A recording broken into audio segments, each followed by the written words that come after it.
Hello and welcome to the channel. My name is Annalisa. I might seem a bit lethargic / off today.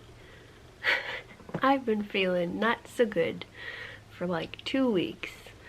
I was flying so high November 20th. I was like, I'm gonna finish all my Digithon reads. I'm gonna read a bunch of stuff for this other readathon, and then I just like directly after that was just not good. I managed to pull it back, finish 2 more Digithon reads, and 0 Leading Ladies readathon reads. The last 2 weeks my brain was just like, I don't want to read anything. I don't want to read anything that takes any kind of brain power. So I went and I reread The Madness of Lord Ian Mackenzie and the next 4 books in that series, which I'll show you some covers of here so that you can appreciate how delightful they look. The Isabella one is actually not bad at all. These are romances by Jennifer Ashley surrounding the family of the autistic main character from the first book, and they're quite sweet and mushy, and I've read them before, so rereading them takes almost 0 brain power, and they're also quite comforting. Straight up, my brain didn't even want to read any other comfort reads. It was just like, you're gonna read these, and that's all you're gonna read, and you're gonna deal with it. Fortunately, I was most of the way through this book on the 20th of November, so I was able to finish it. This is what I learned on Goodreads is referred to as a, now I've forgotten, a something of manners. Brain fog may be happening, but it's a whole genre apparently, and it's quite cool, and includes books like Soulless, which is a steampunk thing, but it's set in the same type of era in the 1800s, and it's like when you put some magic in that society, and have it be with the upper crust and Jane Austen type characters, those people.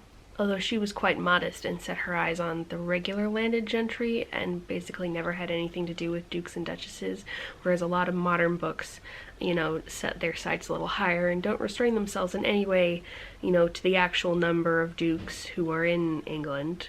Dukes are quite a high thing, and there's not really that many of them. There were never that many of them because they have quite a lot of land, and there's not that much land in England. I don't think this has any dukes in it. It is very much written in the style of Jane Austen stuff. It's called Sorcery and Cecilia, or The Enchanted Chocolate Pot, and it's by 2 people, Patricia C. Wrede and Caroline Stevermer, and the way they wrote this is they actually wrote letters to each other in the guise of two different characters, and then they went back and edited that into a book. So each perspective is from one author, and the 2 characters are very similar, which makes sense in some ways because they are related and they are also very good friends, and so best friends tend to have a lot of similar sensibilities.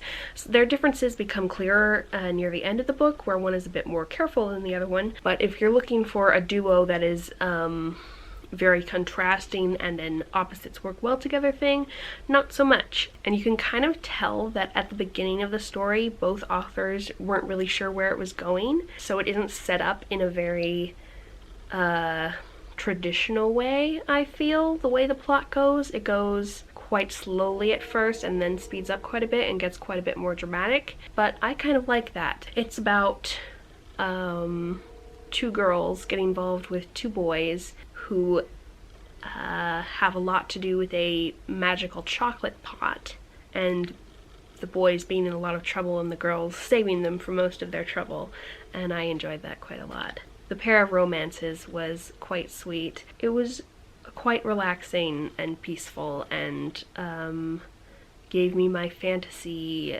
enjoyment and my Regency enjoyment, and that was really nice. My 2 bad weeks have culminated in me running out of serotonin reuptake inhibitors 1 day early, which usually it takes at least 3 days for it to bother me, but I ran out 1 day early, and it happened at the same time that my body was having its hormonal cycle be at a particularly vulnerable point, and I went a little bit nuts yesterday with the very sad and also the very angry, which doesn't usually happen to me. I'm much more of a things that make me angry quickly turn into sadness, but I maintained anger for like 3 hours last night. And also I had really bad night sweats that woke me up 3 or 4 times last night, which is a thing that happens when you have too much serotonin, but apparently my body just does it whenever it feels upset about its serotonin levels, because that's happened a couple of times when I've been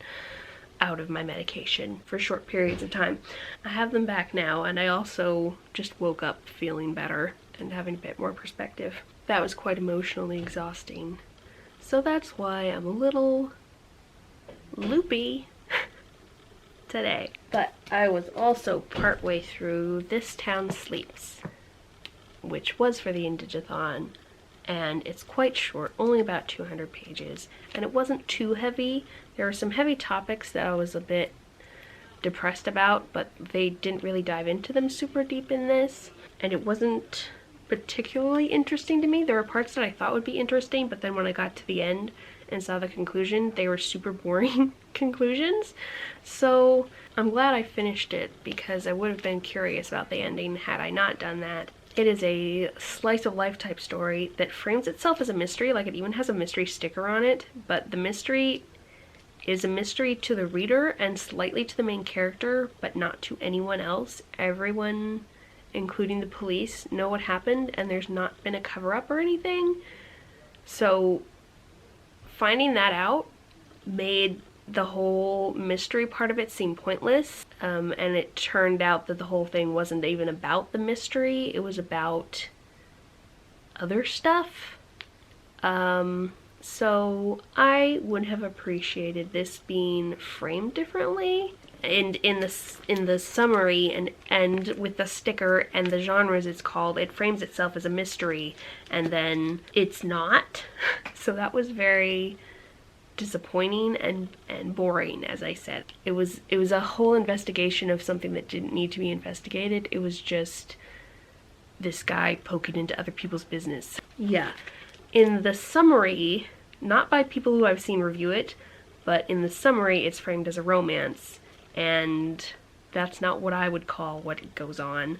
One of the most irritating things about the main character is that he uses a service, a dating service, to find guys to hook up with, but he is clearly looking for a long-term romantic relationship, but he uses a site that caters specifically to just hookups, and he doesn't use any regular dating sites or give any indication to the people he's meeting that he wants a long-term relationship. The fact that he continues in this self-defeating behavior throughout the book is quite irritating. There is a dog in this that I really like.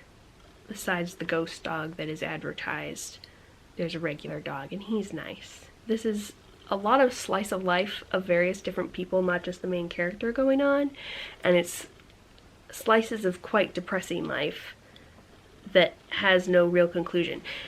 If this were written 60, 80 years ago by a white person, people would probably call this a classic and would tell you how literary it is and how you need to teach it in schools because it's so deep. Hopefully, people who actually like that sort of thing and aren't just being nasty gatekeepers will find this book and enjoy it, because it reminded me a lot of the types of storylines and endings and characters that I read about in the books that I was assigned to read in school. AKA very much not my thing, but if you do like literary stuff, which once again, this was not framed as, it was framed as a mystery with romance elements.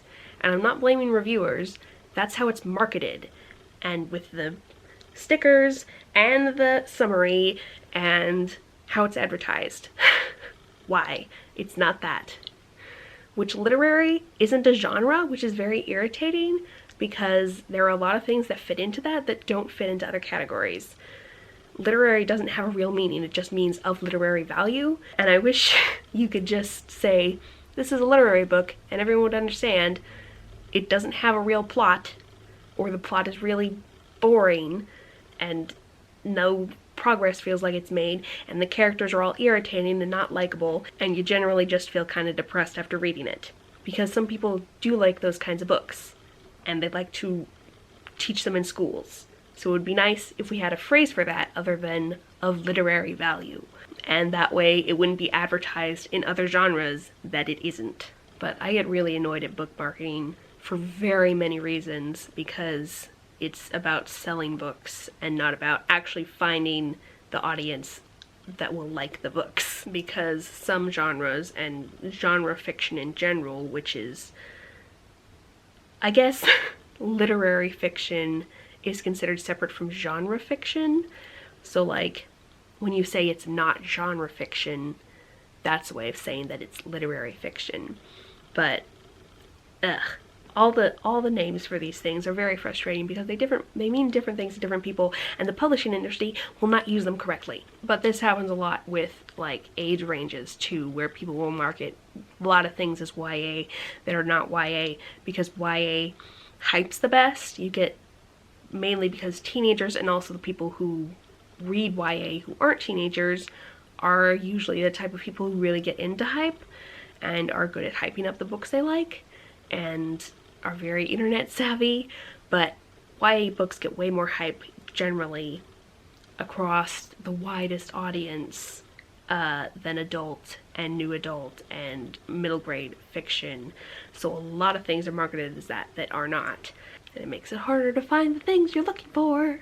And also, publishers will pressure their authors to write things to be YA age when that doesn't fit the story and it's not what the author was originally writing. Anyway, my other Indigathon read that I just finished today, very much not on time, but it was The Night Watchman by Louise Erdrich, and I actually figured out at the end of the book when she said, "This is Louise Erdrich," that it is actually narrated by the author. It was another slice of life type, which was a big theme in what I read this year for the Indigathon, which might have been in how Wrede developed their TBR, because I got most of my book recs from them, which isn't my favorite, but I found out through reading a bunch of different slice of life books that if the slice of life kind of progresses and makes happy forward progress through the story, like it does, in my opinion, in A Map to the Sun, I actually really enjoy those still. And if I like the characters, which again I did in A Map to the Sun. In the case of The Night Watchman, it wasn't as easy to see as in A Map to the Sun, but I felt a lot more satisfied at the end than I did with This Town Sleeps. The titular character is Thomas, who works as a night watchman, which is mainly a sit and watch and do your rounds every few hours job, where he can get correspondence done for his work as a tribal leader. And so it is about him and the people around him's efforts to stop emancipation for their particular tribe, and actually I think a lot of tribes they were attempting to emancipate.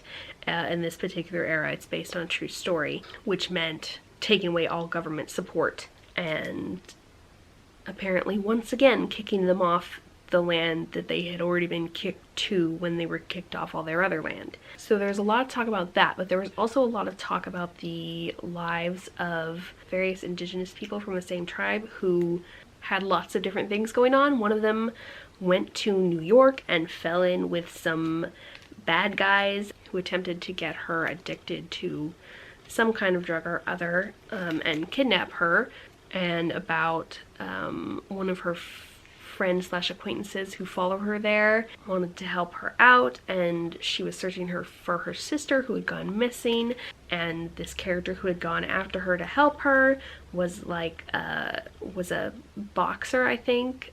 There were stories about how they set up a special boxing match for him against someone he had like a big rivalry with, to raise money to help the tribe travel to DC and go up against this emancipation bill. So there were a bunch of different threads that were all woven together.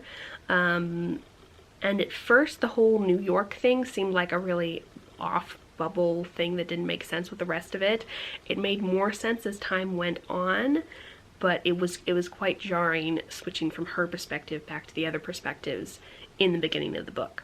Do check trigger warnings for both of these. There's a lot of internalized homophobia in This Town Sleeps, and mentions of gang violence and drug abuse and alcohol abuse. And in the Night Watchman it's a long book, so it doesn't make up a huge percentage of the book, but there's just significant chunks that are about sex trafficking and getting women addicted to drugs so that they can be sex trafficked, and people having their baby taken away. So beware of that. I was reading Freshwater by Akwaeke Emezi, but I was encouraged by Olivia of Olivia's Catastrophe to become a better DNFer. We were having a conversation about it and about how there are various factors that make us not want to DNF things, but we tend to ultimately feel better when we just let these things go that we don't want to read. So I went through and had a big purge of things that I was currently reading and didn't want to finish. So that's what happened to a lot of those books. I said in my November mid-wrap-up video that I was currently like 30% of the way through. I just DNF'd a bunch of them. I feel so much better now in that area of my life. So thank you, Olivia, for encouraging me in that. In the case of Freshwater, it was just, I wasn't enjoying it, and it was just a bit too weird for me to latch on to what was going on, and there was also a lot of foreshadowing of really dark stuff to come, and I just didn't want to go through that. So I went on and read another comfort read, which is First Frost by Sarah Addison Allen. Back in October, I read Garden Spells by her, and this is the sequel, and I adored Garden Spells so much, and I really love this one as well. It is set 9 or 10 years later, and so the 5-year-old girl in Garden Spells is now a 15-year-old girl and has lots of teen drama to deal with, and we've got ongoing relationships between characters that we saw form in Garden Spells, and I always find that really satisfying and enjoyable. And we also went back to the small town vibe and the very soft magic system, inexplicable witchy stuff of garden magic, baking magic, hairstyling magic, knowing where you belong magic, giving people things that they will happen to need in a couple of days magic, and I really love all of those things. Another thing that is explored in garden magic, and more further so in this one, is that all of the families who live in this small town kind of have their own magic. It's just that the Waverly, the main family's magic, is a little bit harder to explain and a bit, well, it annoyed a particularly powerful family a few generations back, and ever since then the Waverly family have been outcasts because of their magic, supposedly. But if you look at the traditions of the town and the various powers and weird things that everyone is supposed to have, that they treat like it's a DNA thing instead of, and it's just like a natural thing that all families pass down these traits instead of definitely being a magic thing, you realize that the Waverlys aren't actually that much more magical than anyone else. They just have a less socially acceptable magic. And so that brought me to the idea of comparing it to neurodivergence and how everybody's brains are different. It's just some of us have more different or have it in socially unacceptable ways, and ways that people have arbitrarily decided are weirder than the other people's weird brains. And who gets to decide what a normal way of thinking is and what a weird way of thinking is. And I really liked thinking about that, well, from this magical perspective. I'm also very into both gardening and baking and candy making, which features in this particular book. And so I really enjoy all of those aspects as well.